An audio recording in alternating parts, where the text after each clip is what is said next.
It is 10 laps for Phil Hansen. Let's go to the team radio, Marco Sorensen. Ooh.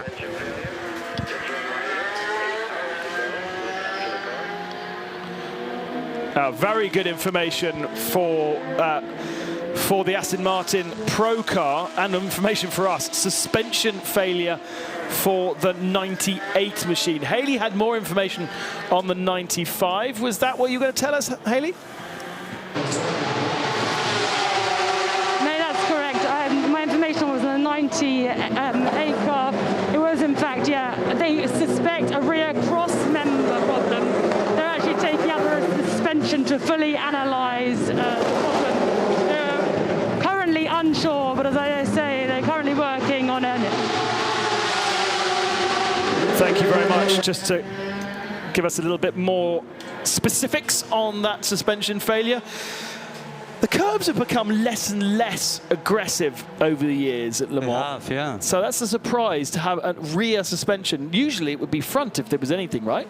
There's not been contact. There's not been really many dramas for the 98 car. That's a real surprise.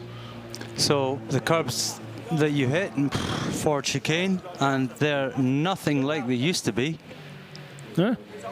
I remember they were very aggressive, and well, the last time I raced here in an Aston Martin was 2013, and we were going right over the top of them. And since then, they put in the sort of baguettes to stop you doing that, and you actually have to go around the chicanes now, and there's minimal sort of damage to the car. I suppose if you hit the baguette, then you're going to potentially cause damage, but you'd usually hit that with the front first.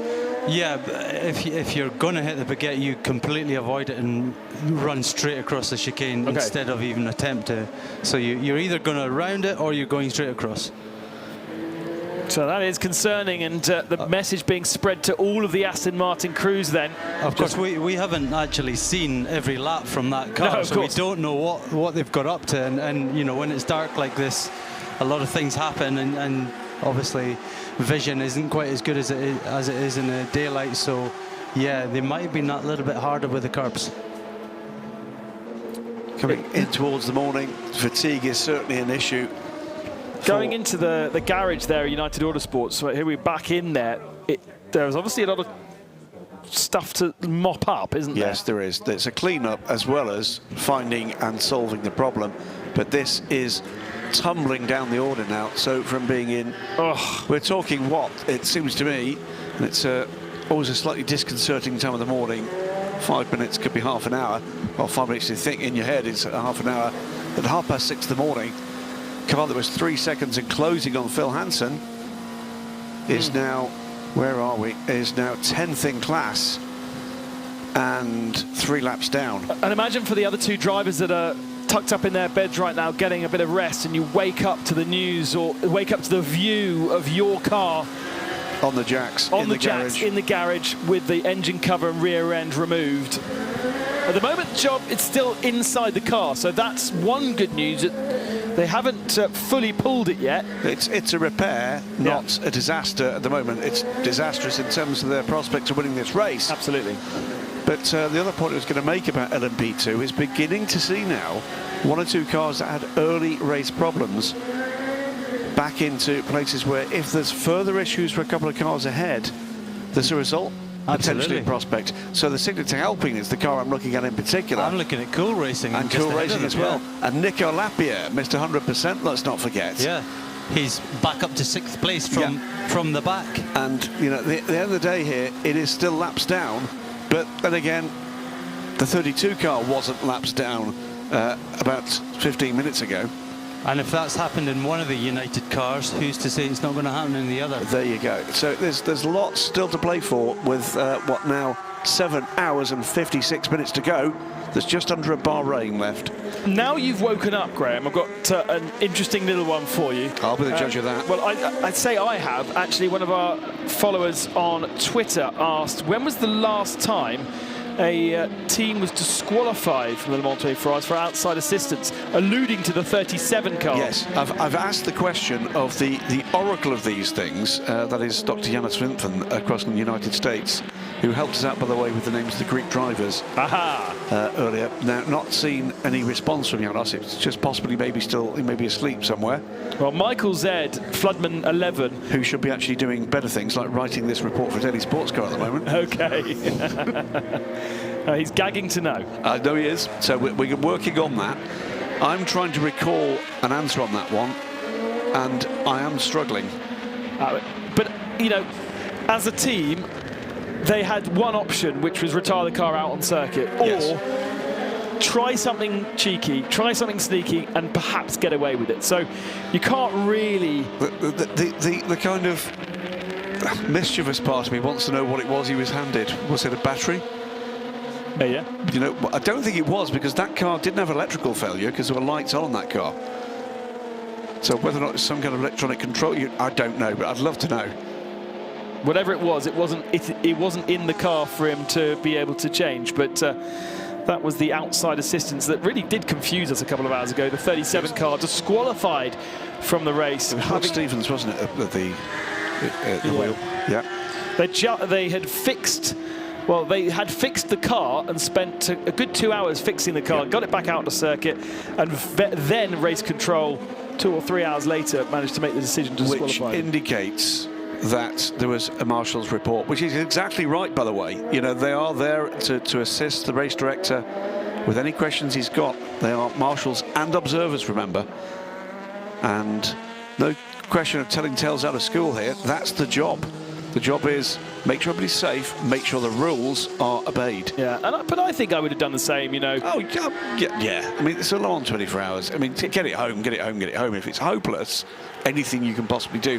I think everybody with memories of this race, the modern era, will remember those extraordinary scenes, not very far from where we're sitting now, to our left, with the Delta Wing, with Muddy Armasan trying desperately to get that car fixed, with verbal encouragement from the RML crew that were helping Darren Cox through the fence. No parts being hunted there. That was simply, this is what you need to do, this is what you need to do. The emotion involved. And a friend of mine who was filming out on circuit at the start of the race witnessed the same thing going on with the 88 car that spent a good verbal 2 hours encouragement and advice. Parked up. Actually, Eric Maris was also parked up not far away from him. There you go with your international car. It's, you know, it is this thing. I think it was Jonathan Hershey some years ago. I don't think it was Jonathan, now I think about it. Down at the Dunlop S's in the Greaves car. And from my memory, we had a drone up above that watching him with heroics trying to shift. I think it was the gear shift at that point. This is tough stuff. These cars are not cold. You know, there's hot stuff out there, and in extremis with cars lapping loudly, not so very far away, the raw emotion of actually being tumbling, the knowledge you're tumbling down the order. Extraordinary stuff for anybody to fix at the roadside. So sad that 37 is out. The rules are the rules. And Peter, would you get tuition from a works team about mechanicals out on circuit that you can do? Yeah, they'll give you a rundown of the car. All the drivers will gather around the car and be told certain things that could go wrong, what they should do in certain circumstances. As you said before, normally you're carrying a phone in the car, so you're able to contact the pits. But I mean, in the modern era of good radios, that's the thing. Back in bygone eras, the radios weren't very good, and if you're away down in Mulsanne Corner, you wouldn't be able to speak to the team. You needed a phone. So yeah, modern day stuff. You kind of. That's the thing. Nowadays, you don't expect the cars to go wrong. Yeah. You know, back in the 60s, 70s, 80s, cars went wrong all the time, and it was a race of attrition. Now it's a sprint race. I can remember, it must have been in the reasonably early 2000s, a Japanese driver getting trouble down at Mulsanne Corner at the time, pulling I'm sure it was a little Nokia at the time, out from someone on the dashboard, no doubt gaffer tape to the dash, was worthy of massive comment. Now it's just, that's what you do. No 4G back in those days. Absolutely not. You know, you're there with it, with the phone in your hand, pointing it to the sky, trying to find a signal somewhere. We're watching the battle for third position, by the way. Panis Racing, Max Vauxvier just coming out the pits and into the clutches of Roman Rusinov, the recovering G-Drive car. Can you believe that if this pass happens, Rusinov is back onto a podium position at this moment? That's a mighty, mighty effort, isn't it? Great recovery driver. Difficult to see if he's managed to make the pass stick. Vauxvier was compromised going through Tete Rouge and certainly gave the run to the G-Drive car, but no, for the moment it is still Panis Racing ahead of G-Drive Racing, but let's see what Rusinov can do. He's been out on the track for a couple of laps. Outlap, isn't it, for Panis Racing? Yeah. And the other point here is let's have a quick look. It's the second and third place cars, both shod with Goodyears. And we're not a whole long time away from daylight. It is still pitch black here, but beginning to see something other than pure black out there in the sky. Some of our fans out there are enjoying the extra night hours. Well, certainly drivers will not be, but lots of people commenting online how much they're enjoying to seeing the darkness, which would usually be buried in the very depths of the night, that perhaps some people might not have the opportunity or the stamina to stay up and see. But you can wake up at nearly, well, if you woke up at 6 in the morning local time, you're still going to experience what we're watching right now. Still a couple of hours pitch darkness. And has that position changed now? No. Now we're looking at the 51 and 97, the lead battle in GT Pro. Yes, back down to 0.2 of a second. Ticknell versus Daniel Serra. This time they're now on the same amount of stops, different tyre strategies. This is going to be the lead. Serra has got a new set of tyres, but down the inside in traffic, Serra just about holding on from Tinknell. It's a better line through Mulsanne Corner from Harry Tinknell. Is he going to manage to get the drag here? And that's the 62 Red River Sports, also in the way, very heavily damaged on the left-hand side of that car. Is there a way through there, or has he boxed himself in? Daniel Serra, I think, was being very clever there not to give Harry Tinknell the space on the inside so that he could get through. Bonamy Grimes in the 62, so he'll be trying to stay out as far away from this very intense battle as possible. 3 headlights flash into view. Yeah, Serra got the better of that, didn't he? That was Peter's absolutely spot on. Placed the car where he knew it would leave him. Ross had to back out of it, didn't he? Oh, was that a little lock-up from one of the cars ahead? Because we've now got the Toyota to join that battle. So briefly, the LMP2 battle has headed off into the distance, and actually Vauxvier has got a 3.5 second advantage now through that traffic, but it is super tight between, well, that massive lump of light, which is an Aston Martin and a Ferrari heading into the Porsche curves. This is where the Aston has been really good throughout the race. The Ferrari's had the legs on a straight, but the Aston certainly in the wiggly bits, stronger car. Tinknell on his second stint on these tyres. The Ferrari with new tyres. He's definitely closing there. Yeah. You're spot on as to where the strength of the Aston Martin is at the moment. Another prototype comes through and manages not to interfere with the Aston Martin. Whistles past. Though it does now interfere with the Aston Martin. Splits the two. Can't make the move before the Ford chicane as they come in front of our booth. Down the start-finish straight. Are we going to get another GT Pro battle that goes right to the end here? I hope we do, because they're always awesome. Crossing the line, and that gap at the line is just under a second. We roll on to another lap then, and the advantage swings to Ferrari as we head on to the faster parts of the circuit. It's the second half of the lap with all the corners and the twiddly bits where the Aston has that strength. A couple of S's to contend with, which will give Tinknell the opportunity to draw a little bit closer to that Ferrari. But when it comes to just simply sitting in the slipstream, doesn't seem to be able to get any closer. Blue flags showing for those two cars, but they don't see anyone behind them. It's not blue flags for them because they are racing each other for position. Cracking stuff being doled out by the GT Pro guys.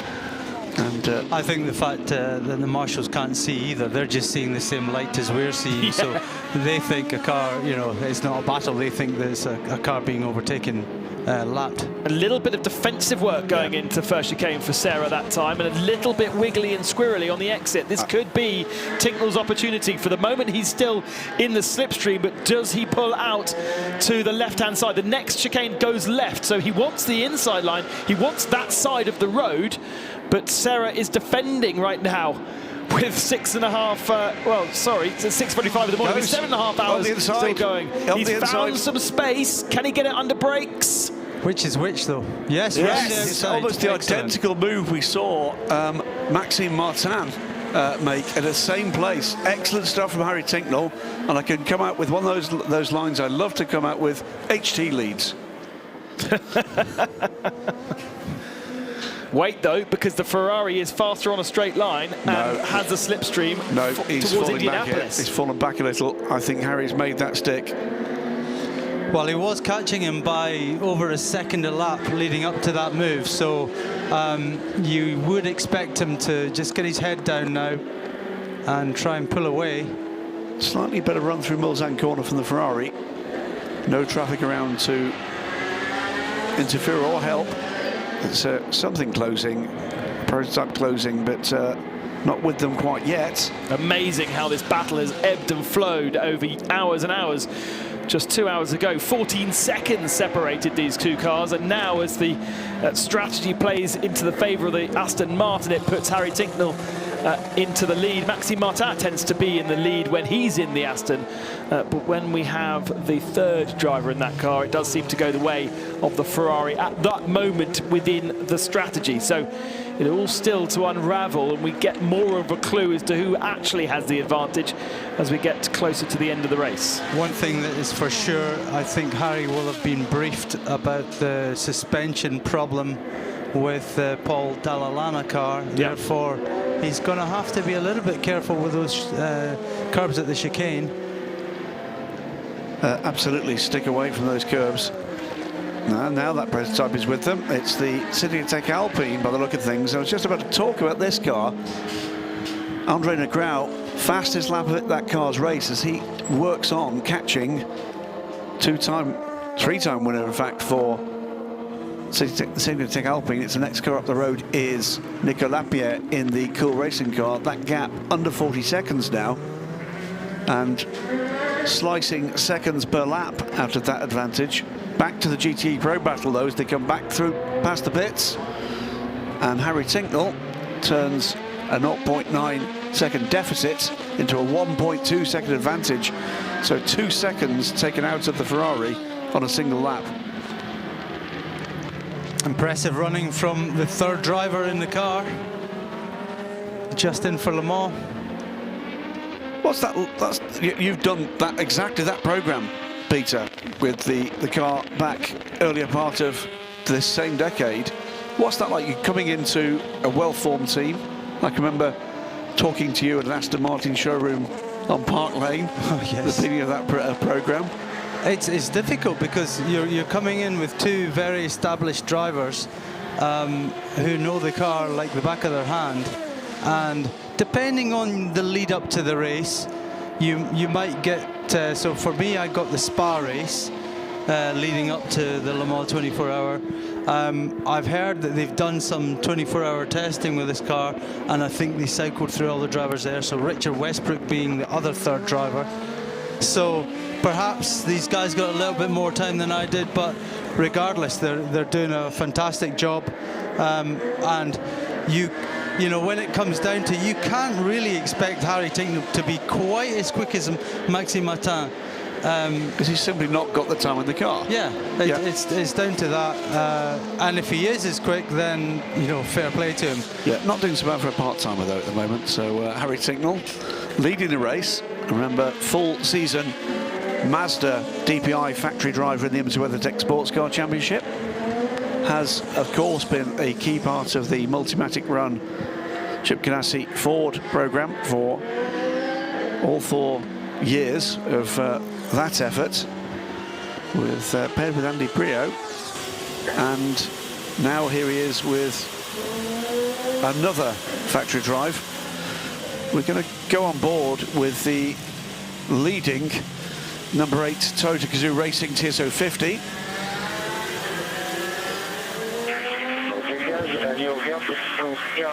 And for Rebellion 1 is 7 minutes 20. 7 minutes 20. Good job.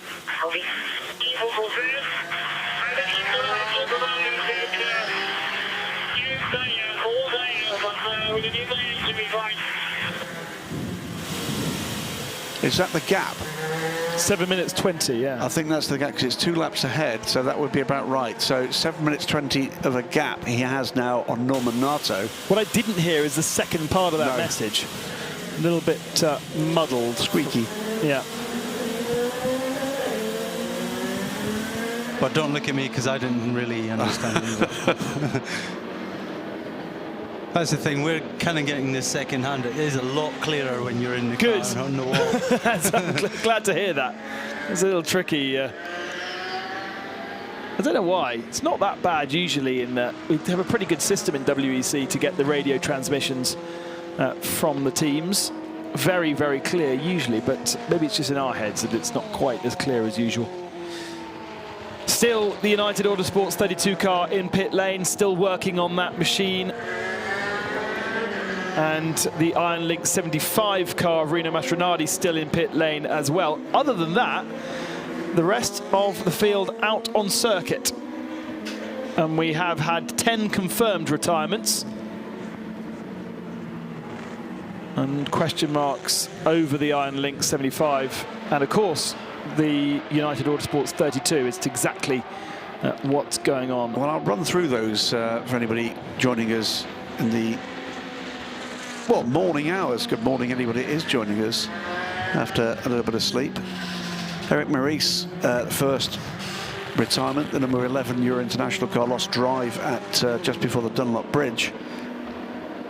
The 55 Spirit of Race car, after contact, we believe, with the 22, deemed to be a racing incident, but that led Duncan Cameron to have a wild spin.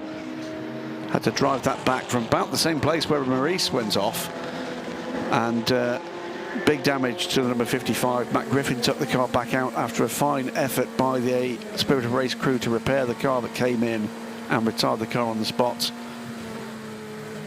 The 52 AF Corsa car in the hands of Alexander West.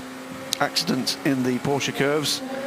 Front end damage to that car, and that car retired on the circuit. The 23 car eventually retired wee small hours after the team, having run right at the sharp end of LMP2 with the car in the hands of Toyota test driver Kenta Yamashita.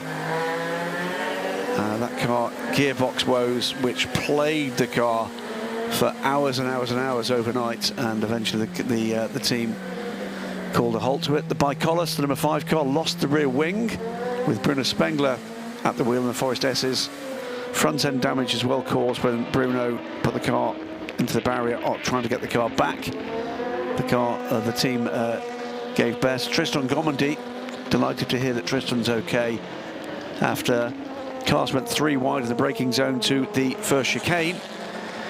Perhaps contact, but again deemed a racing incident, spun backwards, and a heavy contact with the barrier. The 30 car out on the spot. The number 16 car, another car that's had problems through the weekend, really. It was a late addition to the grid, but the car retired in the garage after fuel pickup problems. I think was the final thing, was electronics in that car. The 16G Drive Racing by Algarve car. The 37 car, Jackie Chan DC Racing, Hope in Tongue at the wheel at the point at which the car exited the race. Will Stevens at the wheel, though, when the car stopped on the circuit. Came back to the garage. Electronics. It's an alternator issue, wasn't it, for that car? But then was excluded after an investigation for receiving outside assistance. The MR Racing car, now that happened while I was in my pit. It was suspension problem for that car, but that car had problems before then as well. So that's right front left damper problem, and eventually that car was pulled after a recurrence of the issue. WeatherTech Racing, the 63 car, that was a car up the inside at Tete Rouge, and Tony Verlander believed, thinking it was one LMP2 car, it was two, and that was a hit with and by the 29 car, the Racing Team Netherlands car, which eliminated the WeatherTech Racing car after a fine run. And Dragon Speed USA, that's the only one I don't have a lot of information on, but I think that car stopped out on circuit with Juan Pablo Montoya on board. It was a misfire that they've been trying to solve for hours, and eventually kind of gave up trying to fix it. Other cars in trouble. Well, at the moment, looking up and down what's happening there. Well, Rino Mastronardi, the 75 car, that sounded pretty terminal to me. Talking about a lot of heat in the cockpit. Sounds to me like, if it wasn't an engine bay fire, it was certainly overheating, smoking in the garage when it came off, and lots of glum-looking Italian mechanics. That's the 75 Iron Lynx GTM car. I would not be surprised to hear that that car will go no further, but at the moment, no announcement on that front. And the other car that is in trouble now is the 32 car, Jan Panutet, bringing the second United Autosport car into the pits at a point where challenging for the lead, and the car is in for remedy for an oil leak, unable to do something more than about 6 laps on a stint. And hearing from Felipe Albuquerque in the 22 car when he was following the 32, absolutely caking his windscreen in oil. So very clearly that's a significant problem for the 32 car. That car has now dropped 10 laps off the lead, so it's lost over half an hour. Shout out to Phil Hansen though. He's responded, hasn't he? At the start of this stint, the gap was about 55 seconds to Anthony Davidson, ex-Formula 1 driver. It's out to 1 minute and 4.4 right this second. Well, not only an ex-Formula 1 driver, but let's not forget either multiple factory driver here at Le Mans, and an ex-FIWC Drivers' World Champion from 2014 for Toyota. And Davidson is still a very rapid individual indeed, and pretty driven. So he's not hanging around. But Phil Hansen, after, we maybe pulled his chain a little bit, a little rattled by the pace of Jan Panutet just before the car came into the garage.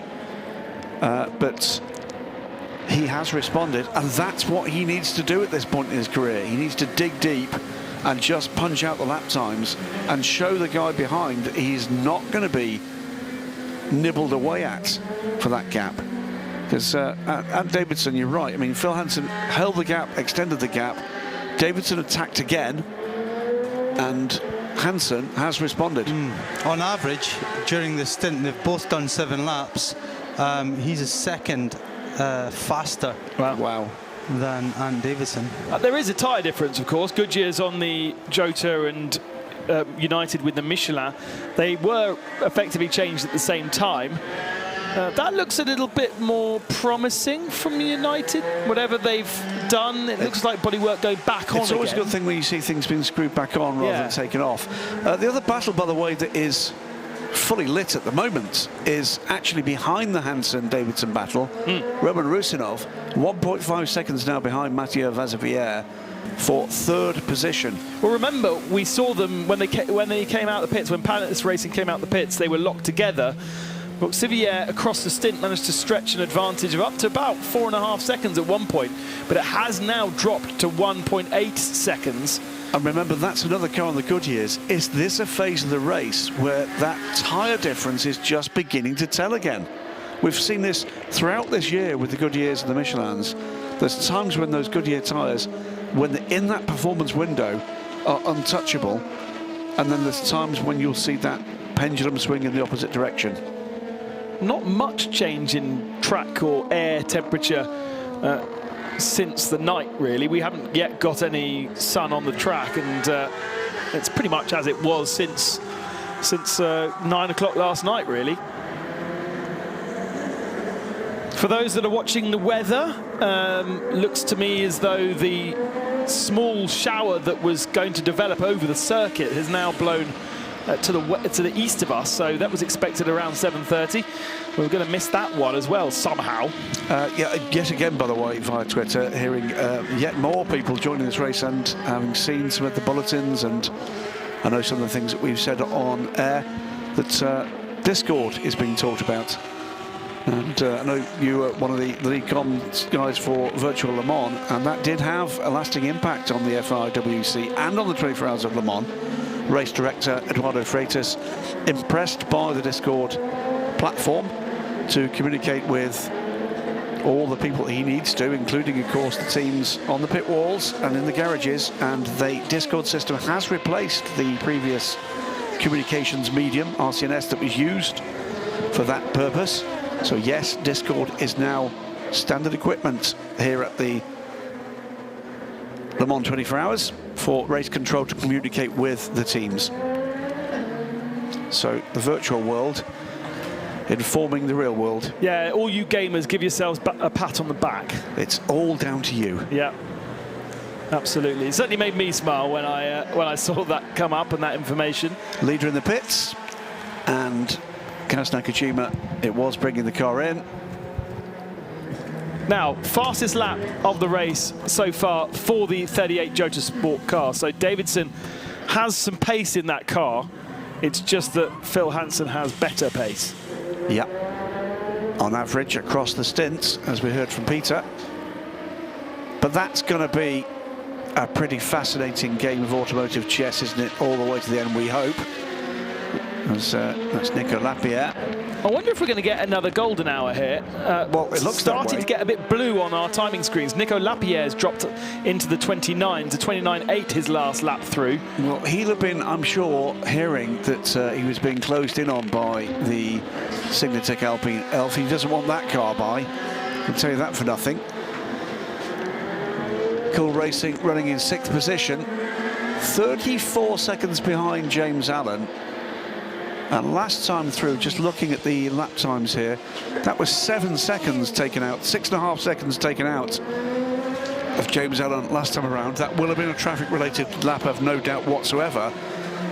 But Nico Lapierre, wily fox that he is, will know at this point, putting a younger driver under pressure, blue flashes of exhaust from the side of the Oreca. This is a good time to take advantage of pace he's got in the car. So he's pushing on and looking for an opportunity to grab 5th position before we get into full daylight. It looks to me like the 32 is not a million miles away from coming. Oh no, it was going to be coming out, and back in the garage, something else Trevor Foster's not happy about. Now, I suspect that's something that he's been told from inside the car. Lights were on, dollies were underneath the car was about to come on the apron, has been pulled back in. Desperate moments for Jan van Uter to have seen that Alex Brundle is clearly up and about, and that's Peter, would you rather be in the car or outside the car during those moments? Yeah, I wouldn't. I mean, if he's been sat in that car for a long time, so what does he do? Maybe had a wee sleep.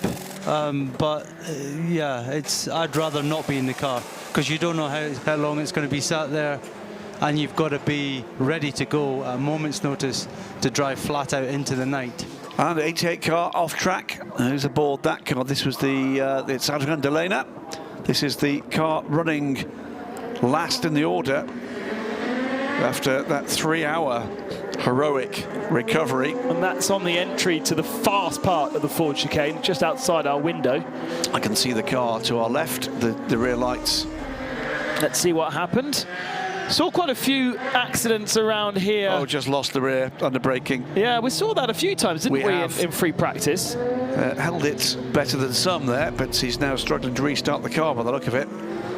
Lights off. And with the illumination of those lights, you can see how much gravel's all over that car, all over the track there. 32 car. I haven't looked inside a Porsche GTE car. Of course, I know the inside of a GT3 car, but the GT3 car doesn't have a clutch pedal. It's automatic clutch. And do these not have the same? You do have to get it down to first gear to pull away again. It's a great quote. Well, I think he's turned off everything. The car is now completely black in front of... I can't see it unless there's a car going by it. So Full lights were on. That looked like more of a car issue to me Yeah, than an actual I think you're right. spin. So all lights off. Now I'm seeing lights on the side of the car. I'm doing this by looking out the window. Now lights are back on. He's recycled power in that car, hasn't he? But we've not got full lights on yet. He's trying to Control-Alt-Delete this car, and it's not working. So how much longer is it going to be before we see there have to be a further intervention here? And sat in that position, yeah. I know someone else has. Here we go. This is the 32 car going into the pit garage, I think, earlier. Yeah, this is now rejoined the race. Little history of the maladies that it has. Back out onto circuit, having spent 46 minutes, having some kind of oil leak fixed and changed. Now that they've done that, that's perhaps, an oil pipe. Yeah, perhaps it was simply an oil pipe and an oil leak. Either way, car back fixed, put back together and back on track. That car was in the garage for 46 minutes. 46 minutes. Oh, pit lane rather, 46 minutes. Yeah. So, long time. I think you can say that has knocked them out of the chance of victory. It's just you're early before Ben about Nicolas Lapierre, and he's back up to 6th place. You're pretty adamant early on that there's no chance of him winning. Now the 88 car has managed to restart and is continuing slowly. Yeah. Well, that's good. At least means we don't have to go into a slow zone or anything to get that car recovered. Yellow flag's now removed, so the track is now full green. So well done, Adrian Delana, to get that car back moving. And we watch Phil Hansen also leaving the pits from the lead of the P2 class. Yeah, he stays aboard that car, and they didn't do tyres either. Yeah, and Ant Davidson is on pit lane as well. So the lead 2 cars. Here comes Ant as he leaves. So it's effectively a pit stop apart now. Here comes Ant Davidson in the 38 Jota car. No tyres even sitting on the apron for him, so they're pretty confident in the Goodyears. As 57 is Felipe Fraga crawling down towards Mulsanne with an issue. That's that car down in 16th in the GTM order. That's the wins car, isn't it? Yeah, that's had a few issues. We saw that in the garage with the front end removed at one point in the night. We did. That is a simple service for Jota. And stays aboard, no tyres, just a tank of fuel and back on his way, much like Philip Hansen. So does that mean we've got those 2 lead cars on the same strategy as well? Because they came in basically a lap apart. Not even a lap apart. No, we're on the same lap, wouldn't it? It's just a minute apart. It's the length of a pit stop. Well, that makes life easy for us, doesn't it? I like that. It's considerate of the LMP2 lead runners. If we can carry that one on, no further problems, just pace, that'd be lovely. Impressive to see Daniel Serra hanging on to the back of Harry Yes. Tingle caught him very rapidly, passed him, and yeah, I kind of thought he'd pull away, but as usual, this battle's staying tight. This has been going on for hours between these 2 cars, the 51 and the 97 Aston Martin. Yep. Another quick move, by the way. It's 1 for overall position as we see the number 1 Rebellion on pit lane. Number 7 Toto is also there. It's a driver change there to put Bruno Senna in the number 1 car. 57, by the way, has reached Indianapolis, or is on approach to Indianapolis now, still slow on track. The change of position is the number 82 Risi Competizione car. Olivier Plat moved up a position, courtesy of a pass on the GTE AM leader. So Olivier Plat has passed Charlie Eastwood, and we've now got a train on timing and scoring of 5 of the original 8 GTE Pro cars again. And Plat is 81 seconds back from Sam Bird and lapping it around the same pace. It's going to be a 1-minute stop and go penalty, by the way, to the number 98 Aston Martin, which has rejoined the race, hasn't it? It did, yes. Suspension failure in that car. It's a slow zone infringement for the 98 car, so further woes for that car. And once again, Paul Dall'Anna's luck at the Le Mans 24 Hours is just awful. For a man that has done so much in this class, the catalogue of issues that have befallen the efforts for Paul, it's astounding. Best news of the morning so far is that Ben Constanduris has been on the most important machine we've got in the commentary booth, not the timing screens, not the laptops, not the strategy computer, but the kettle.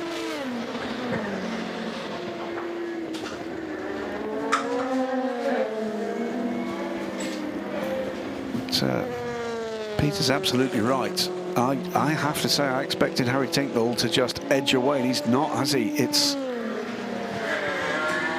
a tiny error away from a positional change again. So keeping the pressure on the 51 Ferrari. Job Verute, by the way, is fired up here. He's just put in the first 2 sectors of this lap, the fastest of the 32 cars raced so far. I have zero doubt there will be a conversation with you either in the immediate aftermath of this race or in the days to follow, and I have zero doubt that the frustration will be very palpable indeed.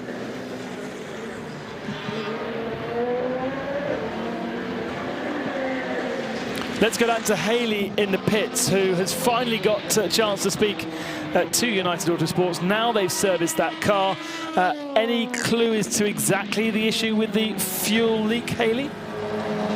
Right, so I had a chat with Max Gregory, who's a United team manager, and he confirmed that it was indeed a problem. The problem was a fractured solid engine oil pipe that was causing the leaks. That is amazingly specific. Thank you very much, Haley. You're welcome. And you know what? Absolutely right to fix it, because that was not going to improve, was it? That was only going to get worse, and that would have eventually had that gone any. You'd have been left with a car stuck on the circuit and no way back, or a fire, one or the two. So completely correct that they made the repair. Tragic for their race prospects. We might see some rain coming in the next hour, just a little shower. Let's go into the TF Sport Aston Martin. Charlie Eastwood's still aboard that car.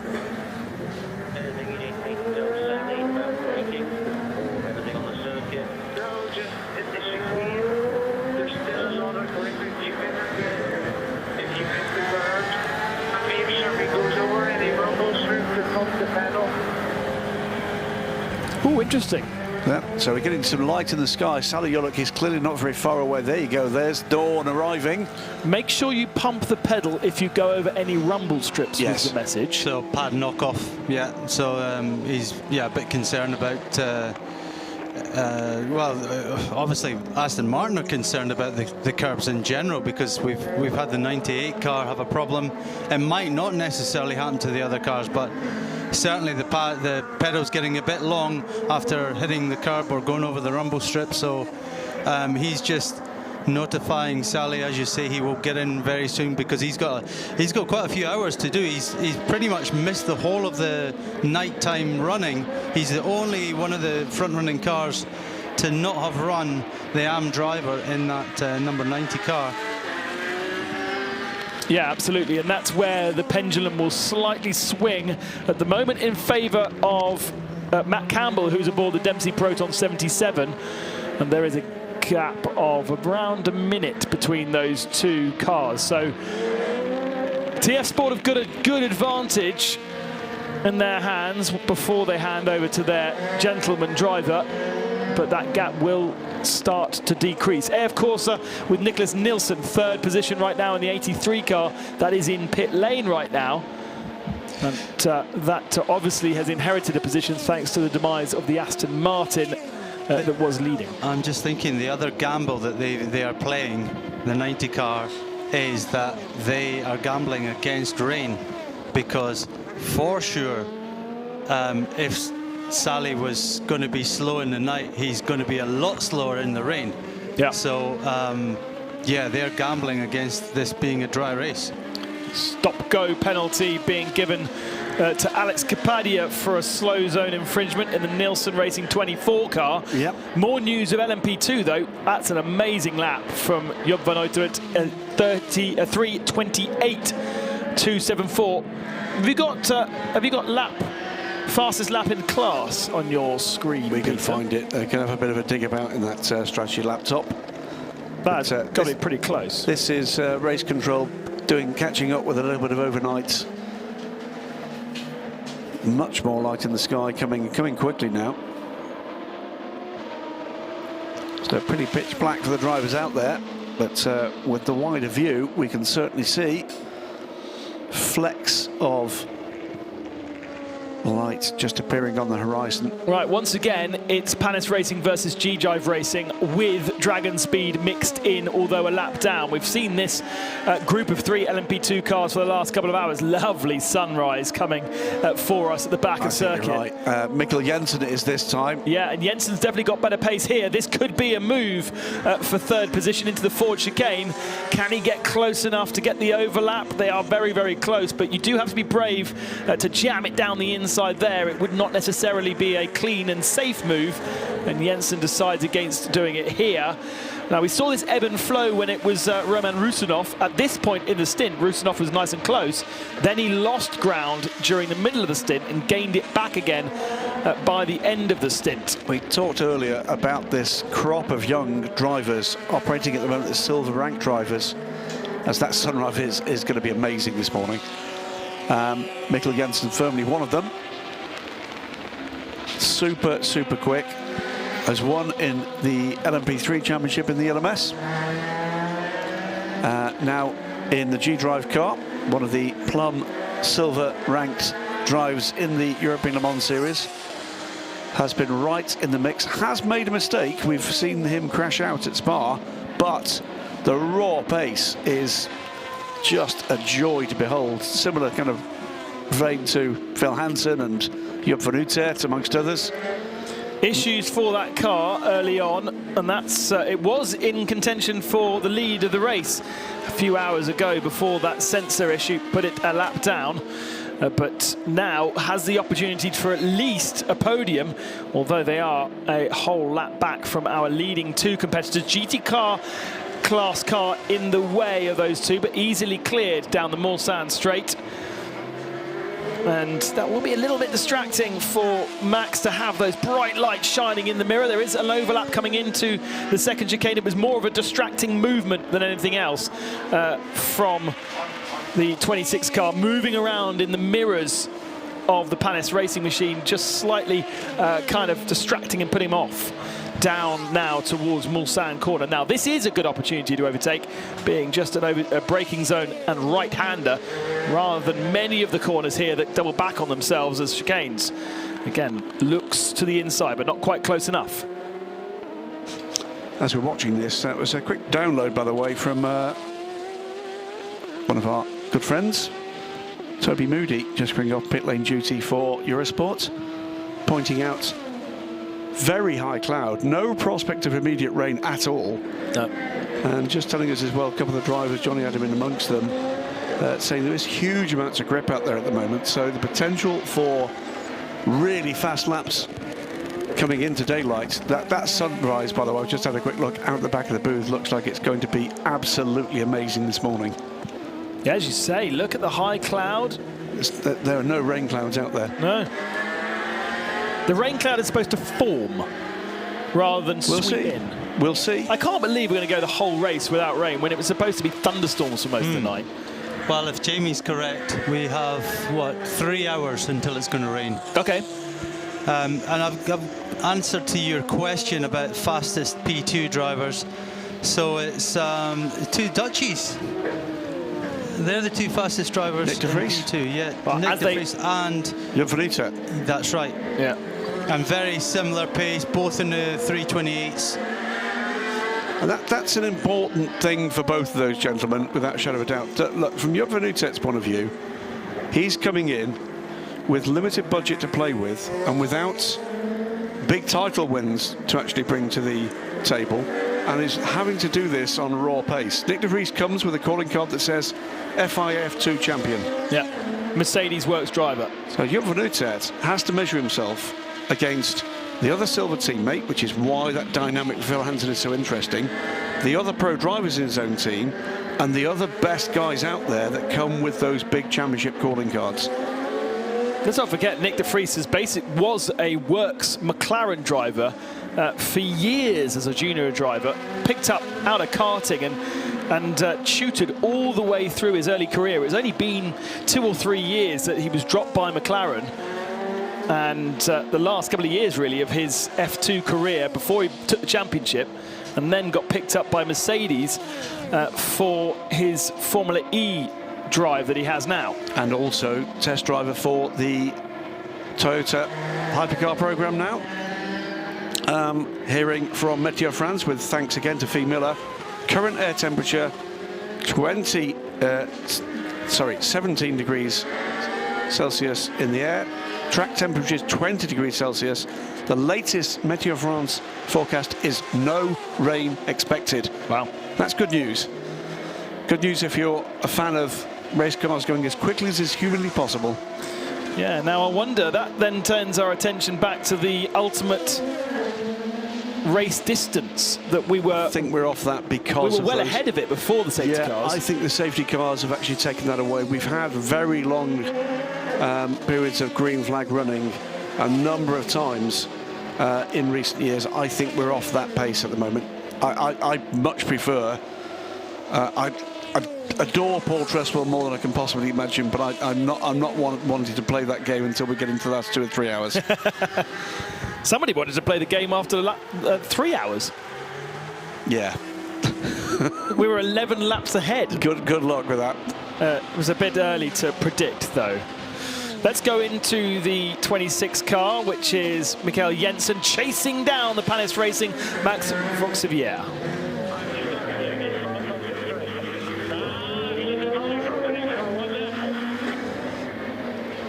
Getting frustrated by being stuck there, he says.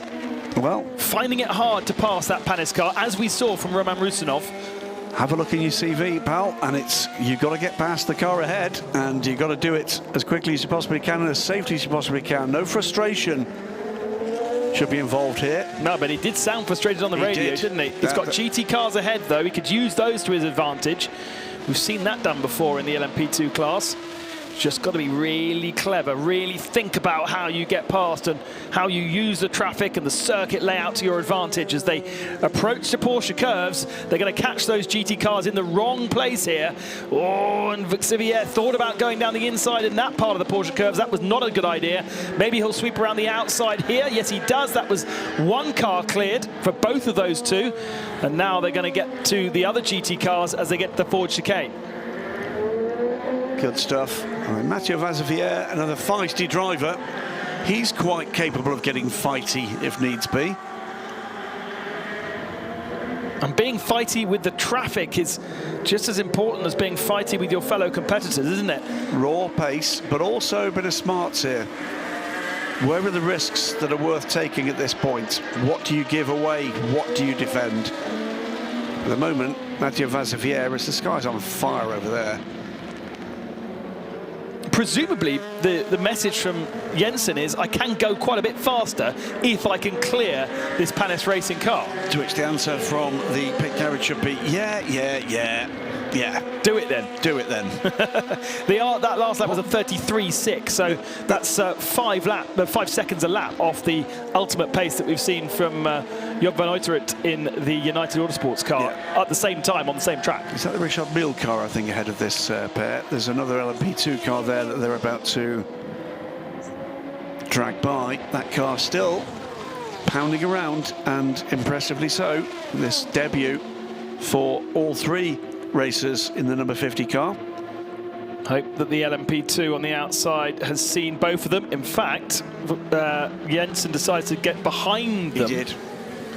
I think it was more the point he couldn't make the pass, but the other point about that radio message from Mikkel, I'm sure that is just a release of a bit of frustration verbally, and it always helps to get those things off the chest. The thought occurs, though, is what's he expect them to do about it? No, exactly.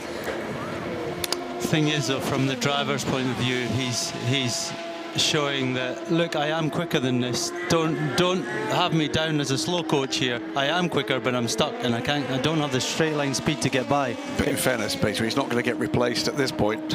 I take the point. He's trying to persuade them that there's not a lot more he can do at this stage. They know that this is a quick car with a quick driver ahead, and this is a proper battle now. For a podium. Let's not forget that. This is a battle for a podium position in LMP2 right now. They've just got past Beitske Visser in the all-female Richard Mille machine. Really solid run from that car, and the girls in that car with very limited experience. They've kept it out of trouble. As you can see, it still looks very much like an LMP2 car. It's still got all of its little winglets, and so far, touch wood, they are doing well and inside the top 10. They are indeed, and have been all night and into the night. Oh, it's so nice to be able to see the colour of the cars again, isn't it? All of a sudden, it's not just a ball of light approaching you at 200 miles an hour. There you go. There's a car. There's two. Here comes a third. Oh, it's so close between the two of them. There is nothing between the Panis Racing and G Drive as they head up towards Porsche curves, and there are 3 GT cars ahead of them this time. They'll catch those in the Porsche curves again. We've got a yellow flag flying at Marshall Point 20. That is the Mulsanne corner. And again, they catched it right at the wrong moment. Have they managed to clear? Yeah, they've cleared one of the GT cars, but there's still more to clear. And again, they're going to have to do that trick of going around the outside here. And they're going to throw it down the inside at karting. No, that's held up Jensen just a little bit. They had to slot into line.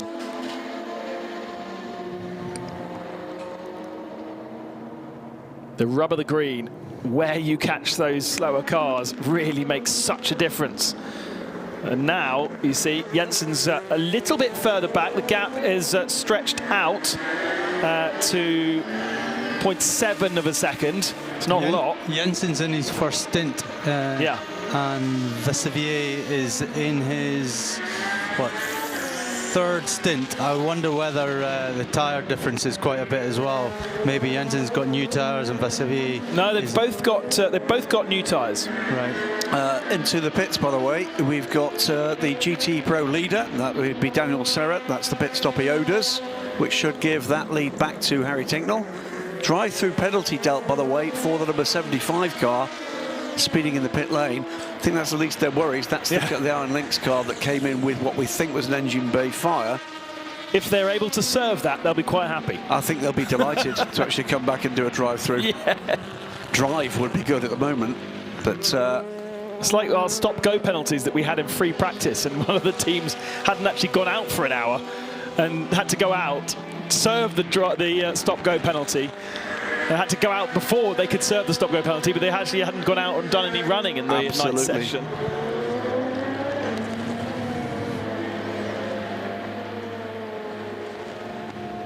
Little bit of a gap now. At the head of the field, Phil Hansen in the LMP2 category leads Anthony Davidson now by 50 seconds. So Davidson's found a bit more pace on this particular stint. I think that yellow flag, by the way, down at Mulsanne corner was for Sally Yolok. I think he's had a spin down there. Ooh. A 4 minutes 2 last time around, so he's lost something around the kind of 8 or 9 seconds, which would be commensurate with a little bit of rotation or running wide, but he's got back underway, up to speed.